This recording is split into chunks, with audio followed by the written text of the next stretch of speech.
Nous avons vu la dernière fois, et c'est dans Philippiens chapitre 3, versets 10 et 11, nous avons vu donc la dernière fois l'importance de le connaître, lui, Jésus. Le but de notre vie, c'est de glorifier Dieu, et nous ne pouvons le glorifier qu'en connaissant celui que Dieu a envoyé comme sauveur de tous les hommes, Jésus-Christ. Le soleil glorifie Dieu en éclairant cette terre et en la réchauffant, et nous glorifions Dieu en connaissant celui qui est la lumière du monde, Jésus-Christ, notre Seigneur et notre Sauveur. Nous sommes nés pour connaître Jésus. Nous vivons pour connaître Jésus. Le début et la fin de notre vie, c'est la connaissance de Jésus-Christ. Et l'éternité, ça sera de le connaître dans la perfection, tel qu'il est dans la gloire, lui, Jésus. Nous lisons ceci dans Philippiens au chapitre 3, donc versets 10 à 11. « Mon but, dit l'apôtre Paul, est de le connaître, lui, ainsi que la puissance de sa résurrection, la communion de ses souffrances, en devenant conforme à lui dans sa mort, pour parvenir, si possible, à la résurrection d'entre les morts. » Nous avons vu que nous avons part à la puissance de sa résurrection. Celui qui vit en nous est celui qui a vaincu la mort, celui qui a vaincu le péché à la croix, et c'est sa puissance de résurrection qui est en nous.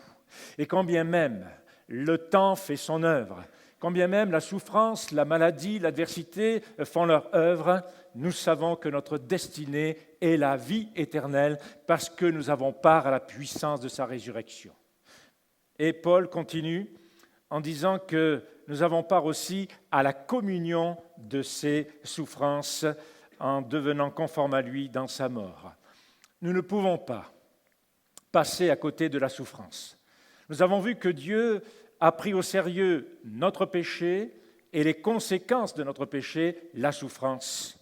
Nous avons vu également aussi que la souffrance est un scandale.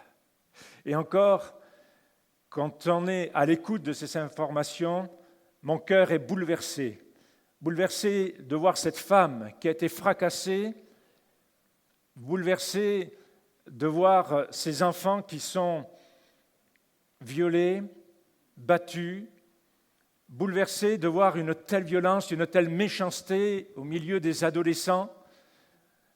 La violence, la souffrance est un scandale. Et je voudrais aller plus loin. Dieu a pris au sérieux notre péché et les conséquences du péché, la souffrance. Dieu voit le scandale de la souffrance. Et ce matin, je voudrais vous dire que Dieu a soulevé le voile du mystère de la souffrance. Premièrement, il faut poser la base, il faut être honnête. Si on veut aller au fond des choses, la première des choses, c'est que la source de la souffrance, la source de toutes nos souffrances qui pèsent sur l'humanité, provient du premier péché, du couple humain, Adam et Ève. Lorsque Dieu a fini la création, il a dit que c'était très bon. Et il a averti l'homme sur un point très simple, Genèse chapitre 2, versets 16 et 17. « L'Éternel Dieu donna ce commandement à l'homme, tu pourras manger de tous les arbres du jardin, mais tu ne mangeras pas de l'arbre de la connaissance du bien et du mal, car le jour où tu en mangeras, tu mourras. » La création est bonne, l'homme est bon, Adam et Ève sont bons, tout est bon.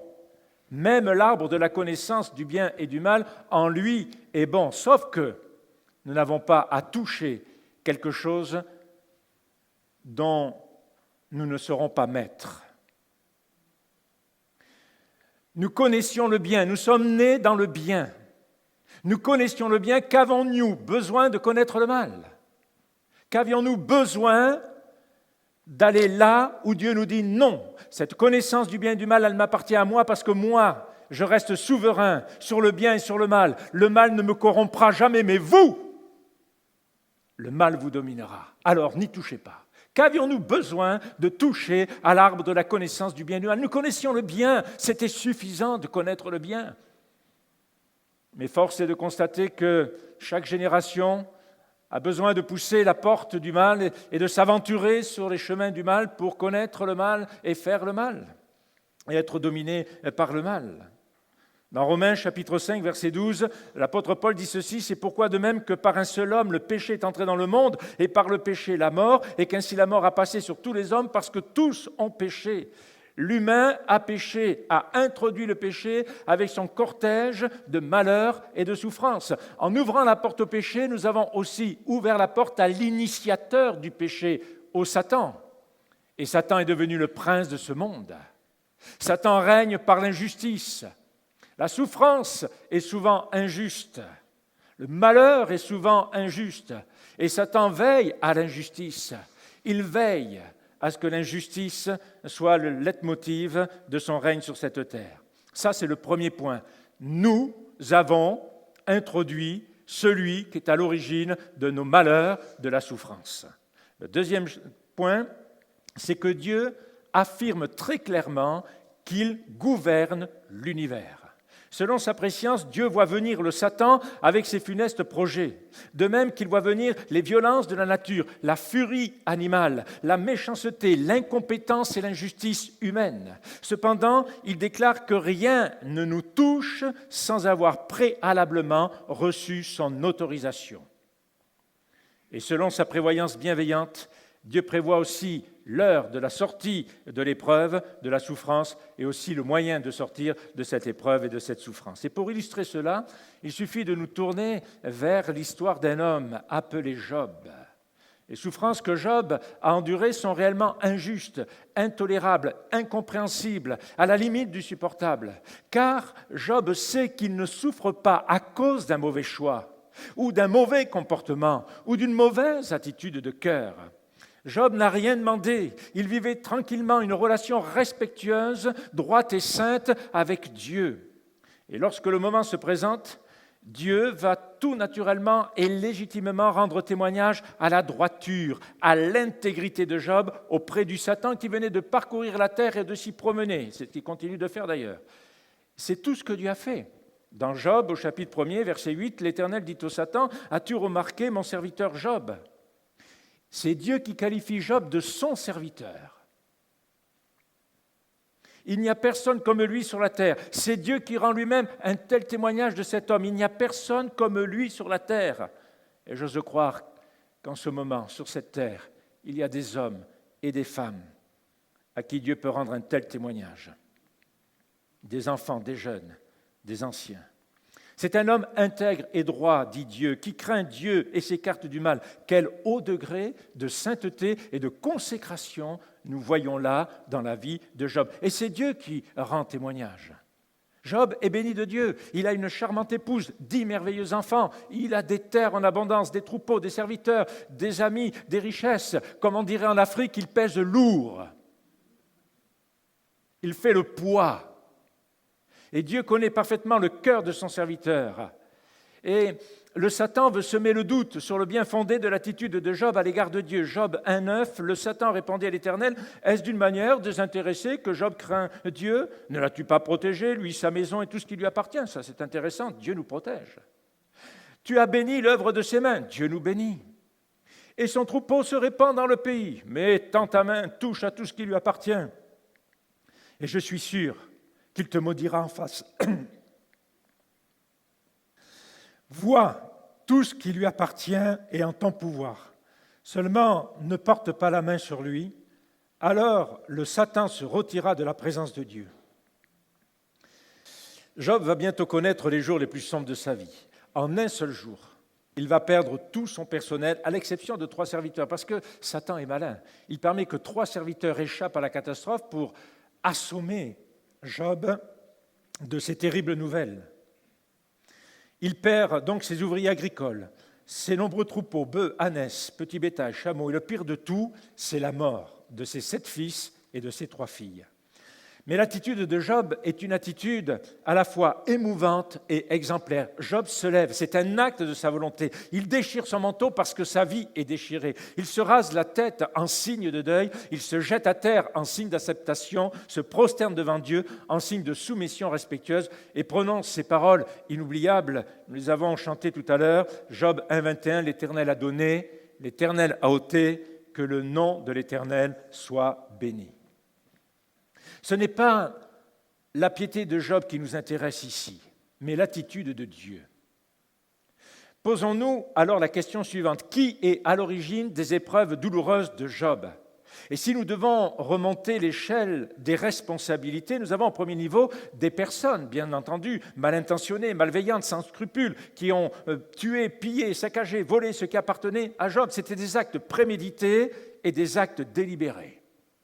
Au second niveau, nous avons les forces de la nature, le feu qui tombe du ciel, un grand vent d'est qui ont tué serviteurs et enfants. Ce sont des actions naturelles, je dirais télécommandées.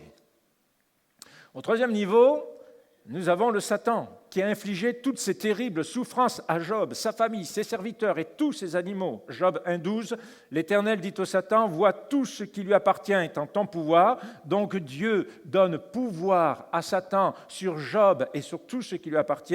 Seulement, et là Dieu met une limite, ne porte pas la main sur lui, car alors le Satan se retirera de la présence de Dieu. Et à peine le Satan a-t-il quitté la présence de Dieu que les malheurs se sont abattus sur Job. 1 Jean 5, 19, nous savons que nous sommes de Dieu et que le monde entier est au pouvoir du malin.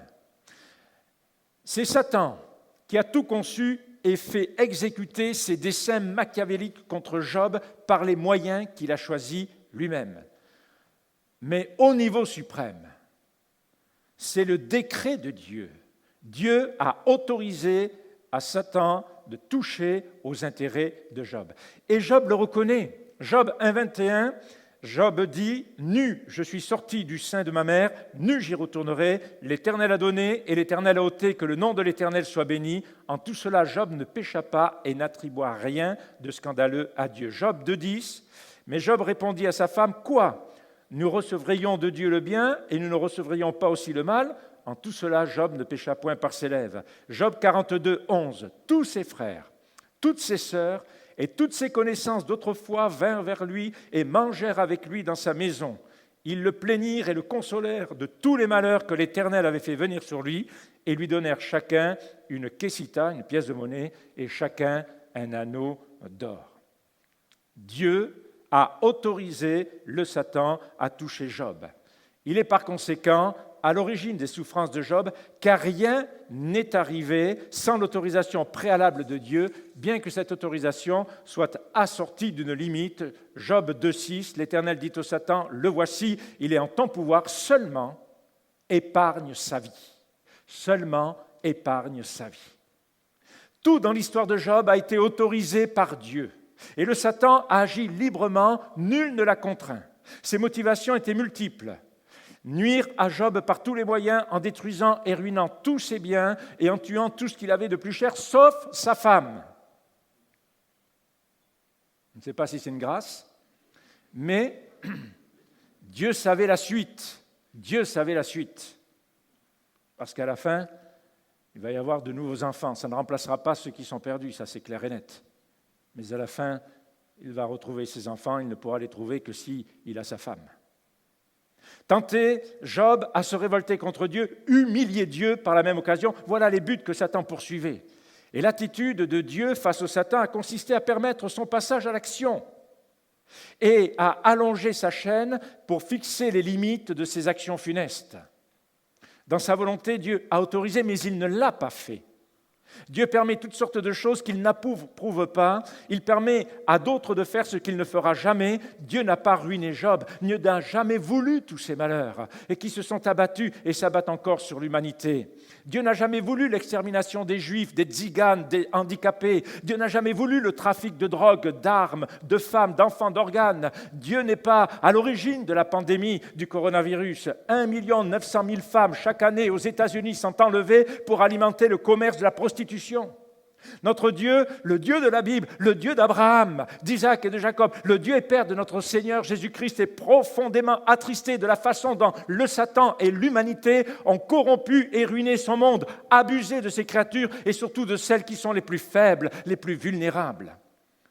Dieu permet au mal de s'exprimer, oui, parce que nous l'avons permis, mais si Dieu permet au mal de s'exprimer, il le freine, il le ralentit, il lui met des limites. Oui, le mal peut relever la tête, mais uniquement là où Dieu se tient délibérément à l'écart et toujours pour des raisons précises, spécifiques, sages, intelligentes, bonnes et productives, souvent cachées à notre compréhension humaine. Proverbe 25, 2, la gloire de Dieu, c'est de cacher les choses.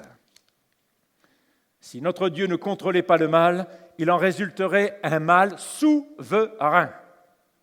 Quand on voit le degré, le niveau de la violence dans laquelle nous vivons aujourd'hui, comprenez que si Dieu n'était pas souverain, eh bien, ça serait d'un niveau nettement supérieur. Et c'est ce que l'humanité rebelle vivra sous le règne de l'Antichrist, un mal souverain. Dieu permet ce qu'il est pour accomplir ce qu'il aime.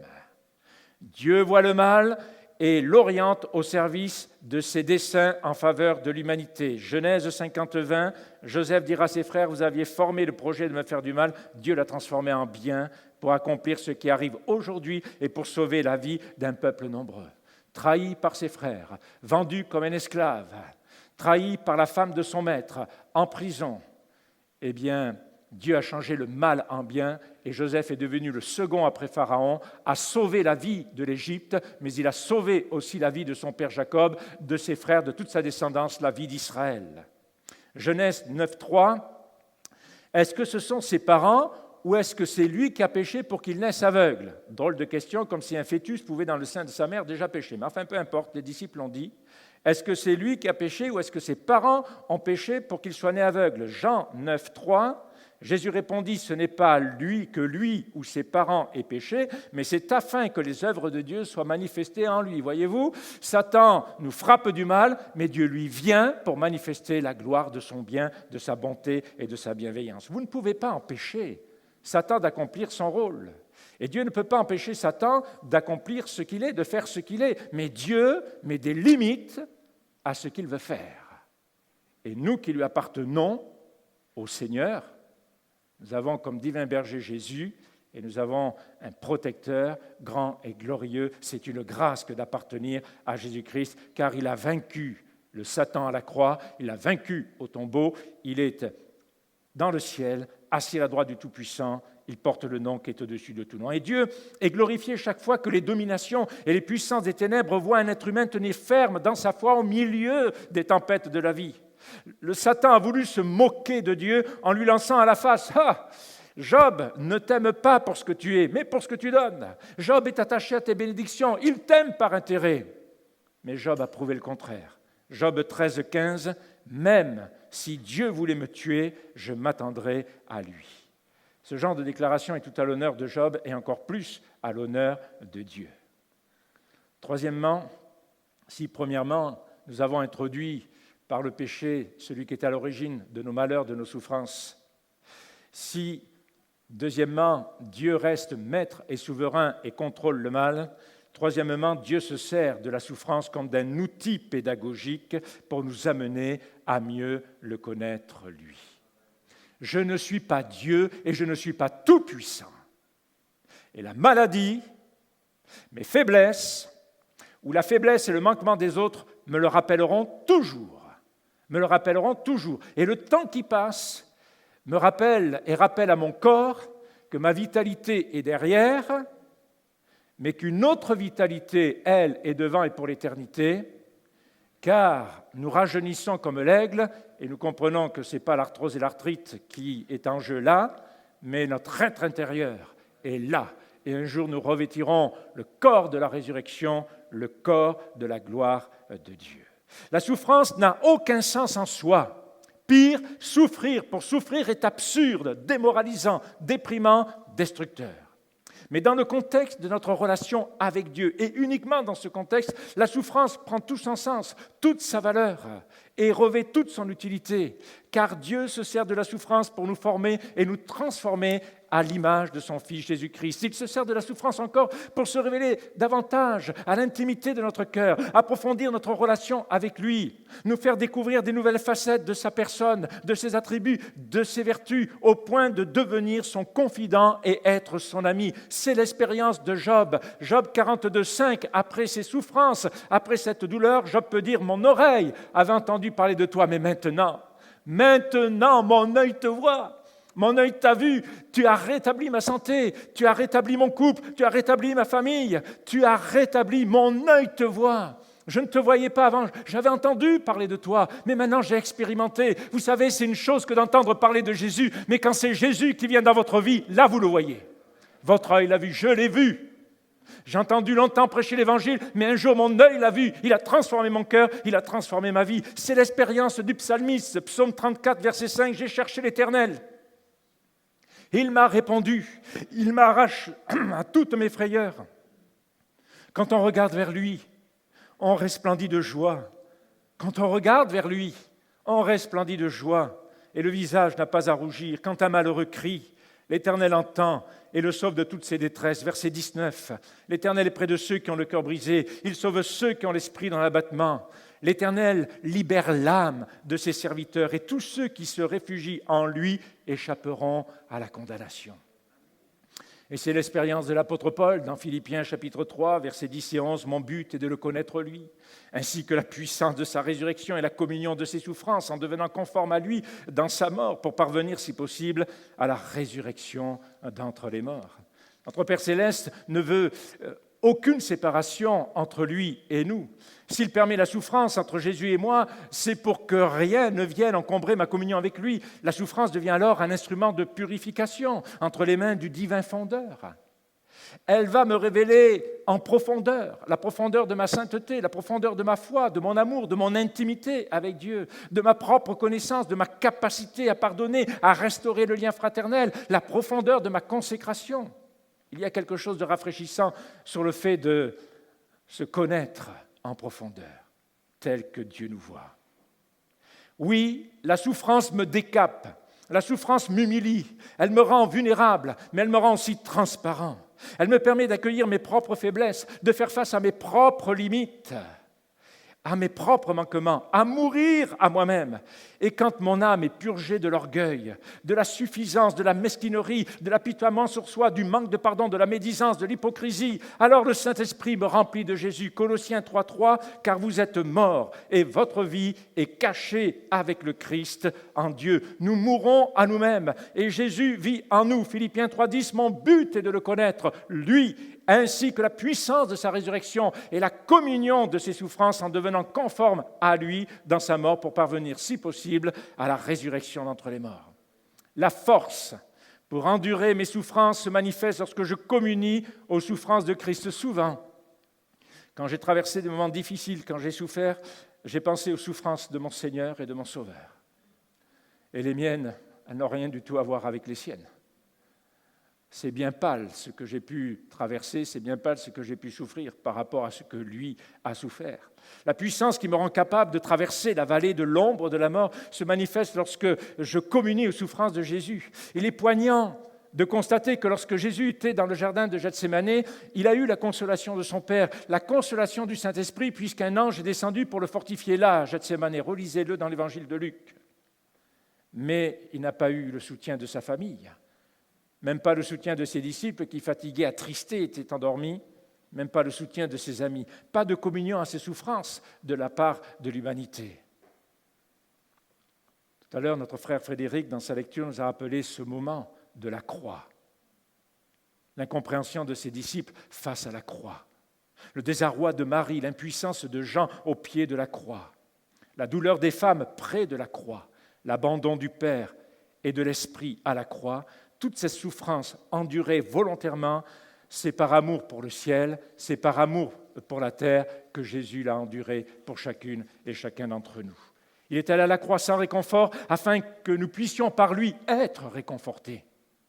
Il a enduré la juste colère de Dieu afin que nous n'ayons plus à y être confrontés. Dieu le Père n'a plus de colère pour nous, seulement du pardon, de la miséricorde, de la compassion, de la grâce. 1 Thessaloniciens chapitre 1 verset 10, et pour attendre des cieux son Fils qu'il a ressuscité d'entre les morts, Jésus qui nous délivre de la colère à venir.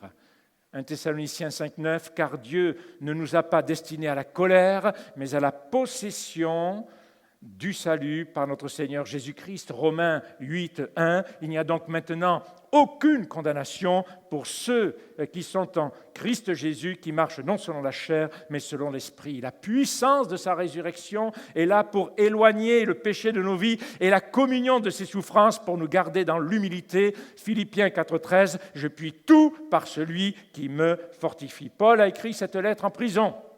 Plus tard, il écrira une autre lettre, toujours en prison, à l'Assemblée d'Éphèse, aux chrétiens de l'Assemblée de Colosse, et 2 lettres à ce jeune serviteur de Dieu, Timothée. Voici ce qu'il dit dans Éphésiens 6,10 « Au reste, fortifiez-vous dans le Seigneur et par sa force souveraine. » C'est là que je trouve la force, dans le Seigneur. Fortifiez-vous dans le Seigneur.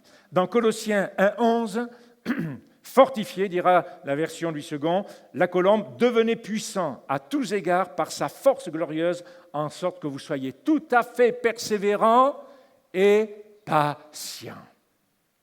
Persévérant et patient. 1 Timothée 1,12, je rends grâce à celui qui m'a fortifié, le Christ Jésus, notre Seigneur. Quand notre souffrance s'élève dans une ligne droite, directe et verticale vers notre Père Céleste, alors nous nous ouvrons au changement.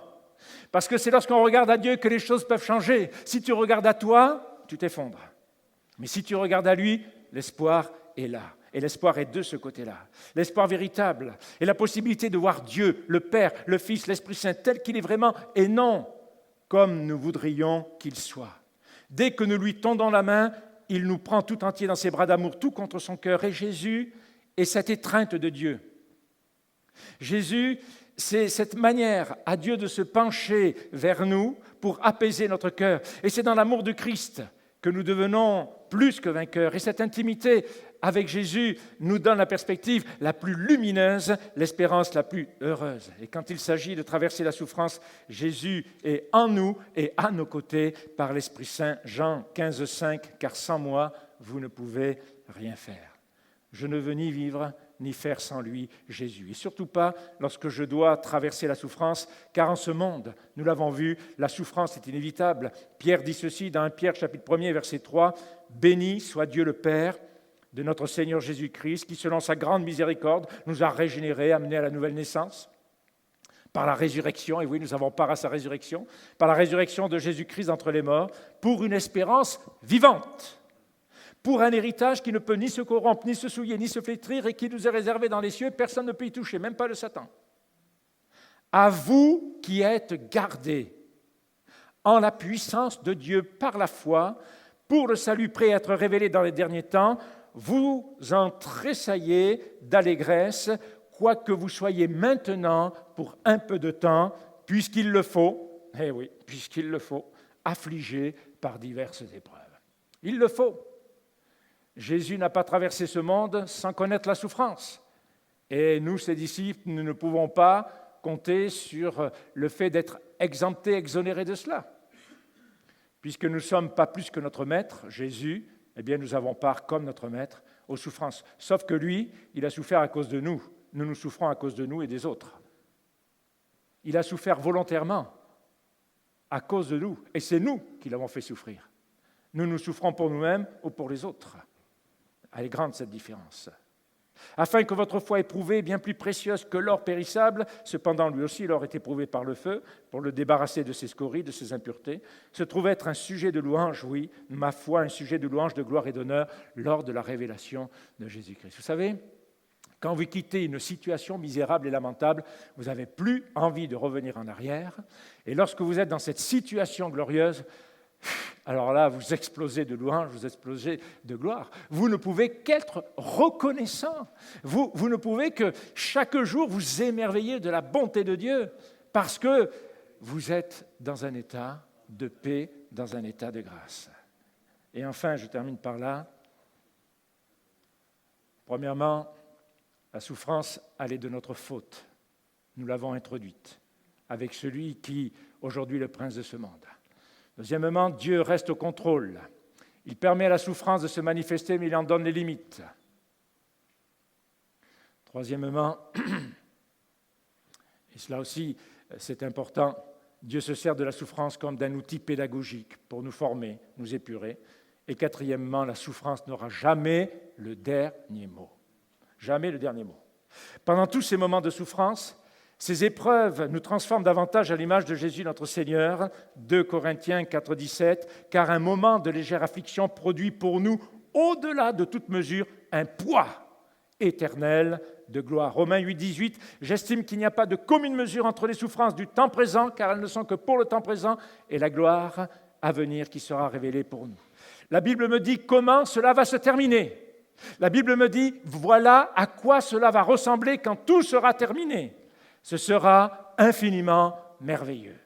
L'Esprit Saint implante résolument dans notre cœur la perspective de cette glorieuse espérance, de cet avenir glorieux déjà dans notre présent. Colossiens 1, 27, Christ en vous, l'espérance de la gloire. Vous vous rendez compte que ceux qui n'ont pas Christ, mais quelle espérance ils ont? Le cimetière.